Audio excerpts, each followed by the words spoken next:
Guys, and welcome back to another video on Design by Carly. I don't know what to say.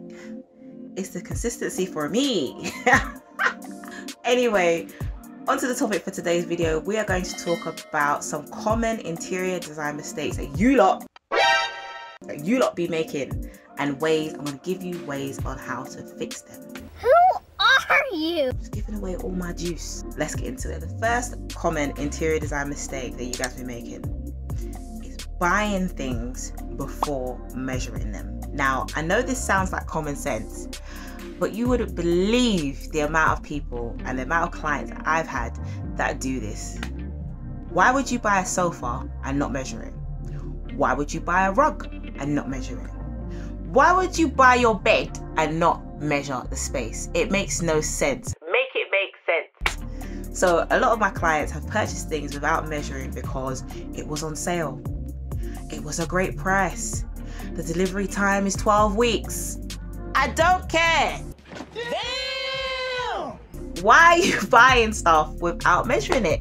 It don't make no sense. I don't understand. I don't know how y'all do shit where you from, but let me tell you something. Where I'm from, we don't do shit like this. Because what's gonna happen is you're gonna buy this big sofa or small sofa or big bed or small bed. Then you're gonna get it. Then you're gonna put it in your room, and it's going to look nuts. Why? Because you didn't measure it. You must measure stuff before you buy it. To me, that just makes sense. So a good tip for you guys, if you do want to buy a sofa and you do want to buy your bed, and if you've seen a good deal online, this is what you do.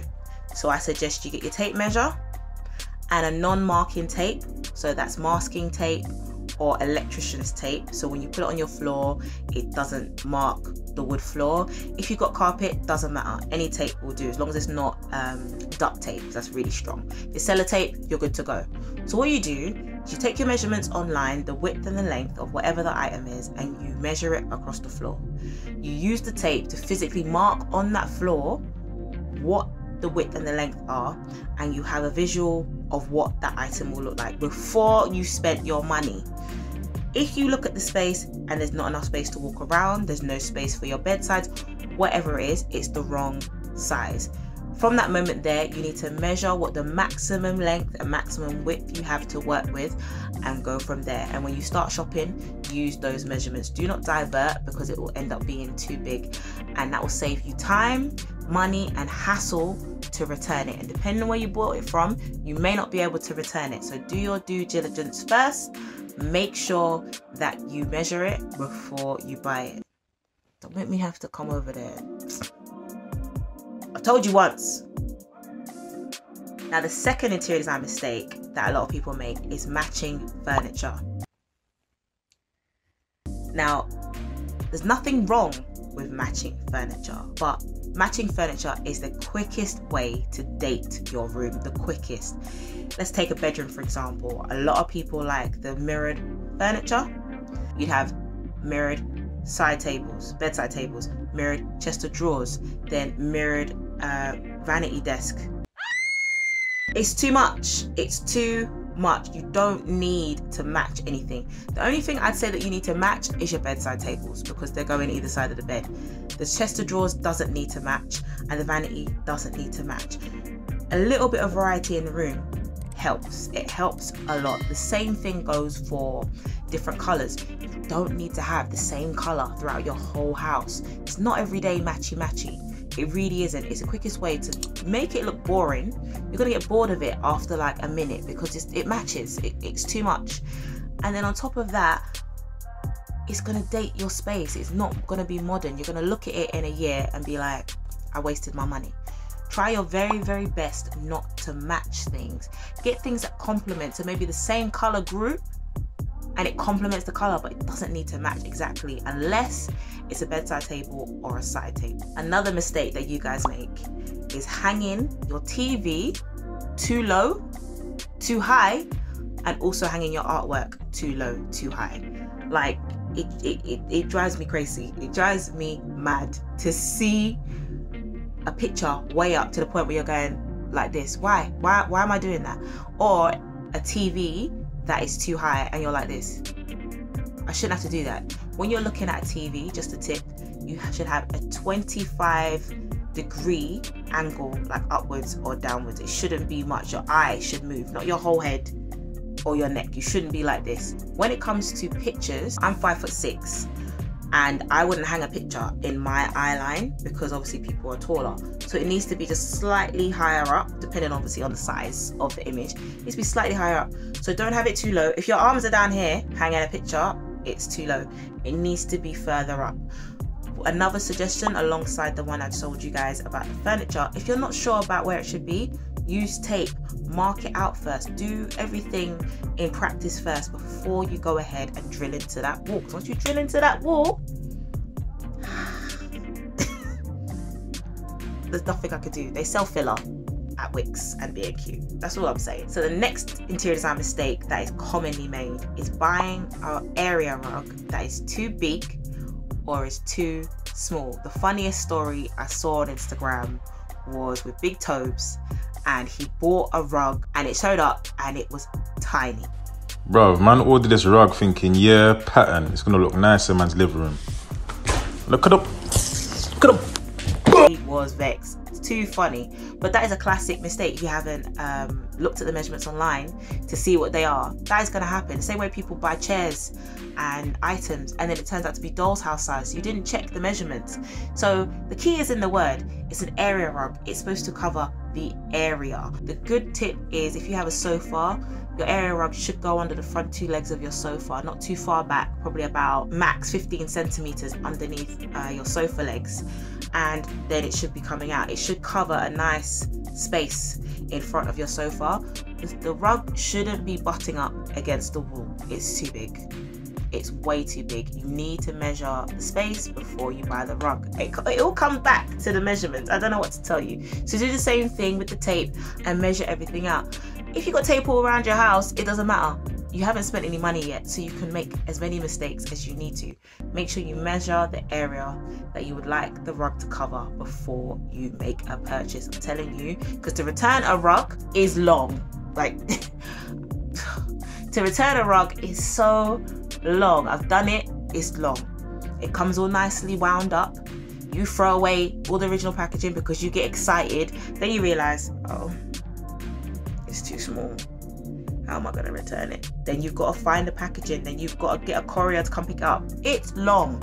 So just make sure, please make sure that you check the measurements. Making a mistake with a rug. It's long. It's just long. Please measure. Okay. The next common mistake, I don't think it's that common until people see it and they realize, oh yeah, that makes sense. So the next mistake is hanging your window dressings too low, or actually hanging it right above the window. No, what you should do is hang, if this is the window here, you need to hang your window dressing above, as close to the ceiling as possible, so that it elongates the wall and makes your ceilings feel higher.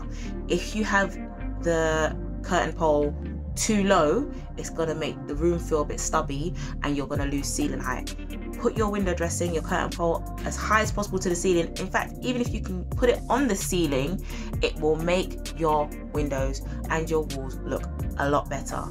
Also try and avoid short curtains. So for example, if you've hung your curtain pole or your curtain track, whatever it may be, as high as possible, but then the curtain short, it's gonna look nuts. Make sure you get a long curtain and it should be kissing the floor. I'm talking about just slightly skimming the floor. It shouldn't be all doing drapey and bulging at the bottom. No, it should be skimming the floor and it will look so much nicer. Elongate the walls, it will make your ceilings feel taller, and it will make the room feel a bit bigger as well. Trust me on this. The next interior design mistake is putting styling, for example accessories and pieces in your home that are not practical. And what I mean by that is, I feel a lot of people see things that they like on Pinterest and things on TV, and they go to new build show homes and things like that. They see something and they like it and then they try and copy it. Then they're forgetting that you live in a house with 2 kids and a lifetime worth of stuff.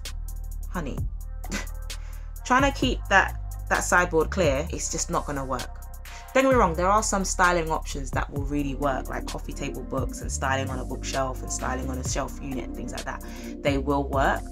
However, you have to put style in your home that is actually going to be practical. Trying to do the minimalist look when you have a lifetime's worth of stuff don't make no sense. You have to be practical to what you actually have in your home. You have pictures, you have ornaments, you have accessories, you have things that you should be proud of, and put those out. Don't buy a whole bunch of new stuff for it to look like a show home. You don't live in a show home. It was all a lie. Guys, it was all a lie. She lied. It needs to feel lived in. A show home is exactly that. It is a home for show. Don't nobody live there. Don't nobody want to live there, and whoever lives there ain't got enough stuff. Showcase the bits that you do have and be proud of them, and showcase them in a way that will show your personality, show your family's personality. Trinkets and objects that have sentimental value, show them. Don't buy the Tom Ford coffee table book. Are you gonna read it? Are you gonna read it? You spent how much? How much on that book? Don't do it. Don't do it. The book is gorgeous. I love the book. But you're not going to read it, so don't buy it. So the next mistake that people make is forgetting about the lighting. Forgetting about the lighting and then scrambling to put a bulb in that is either too cold, too warm. It ends up looking like a hospital, and then all that work you've done in the room is wasted. The same way you consider the bed, the bedside table, the wallpaper, the wall paint, the sofa, the coffee table, all of that, lighting needs to be in that list, because without the lighting, it's not going to bring everything else to life. So consider the activities you're going to be doing in that room, whether you need task lighting, whether you need mood lighting.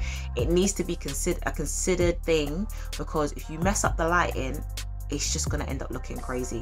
And the last thing you want is a cold white light. What you wanted was a warm ambient light that is going to make your bedroom feel a bit more sexy.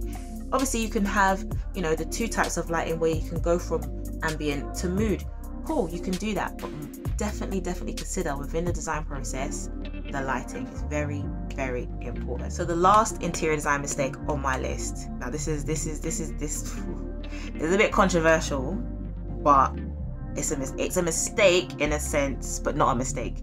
So the mistake is buying everything from the same place. Now hear me out. I've got nothing left. I've got nothing left.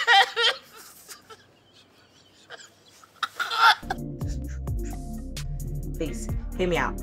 So buying everything from the same place isn't good, because you may be emulating a style that isn't yours, and eventually you'll fall out of love with it. So for example, I've already made a video about items from Ikea that look expensive and that you can zhuzh up a little bit. That's fine. Items. What I'm not saying is go to Ikea, you go through the showrooms, you see something you like and you write down every item and then you buy it, and then you go home and then your house ends up looking like an Ikea showroom. No, that's not what I'm saying. Take bits from all different retailers and mix them together to create your style. If everything is from Ikea, it's gonna look crazy. Everything's from Made, everything's from Dwell, it's gonna look crazy. It needs to have a little bit of mix and match, just so that you can see the difference between the two. I personally can walk into someone's home and spot an Ikea item like that. I can spot it. I could probably give you the name, how much it is. I can spot it. So you don't want your home to look like an Ikea showroom. You want it to look like your home. You need to have some kind of variety. So I would say mix high street with high end. So mix Ikea with Home Sense. Love a Home Sense. H&M Home. H&M Home is my fave. Then you've got Dunelm, you've got Dwell, you've got West Elm, you've got Heels, you've got Habitat. All of these places I'll be going to in the sale, by the way, because ain't nobody got Habitat or Heels money, or even West Elm money. But go to these places in the sale and see what you can find. See what you can find that suits your decor, and take your time with it. There's no need to rush. No need to rush. I'm considering doing a video about some home decor shopping tips. So if you're interested in that, please leave a house emoji in the comments below. And that is all I have for interior design mistakes. I hope you guys have learned something. Please don't drag me. Please don't drag me. I'm trying to help you. I'm here to help you. So thank you so much for watching this video.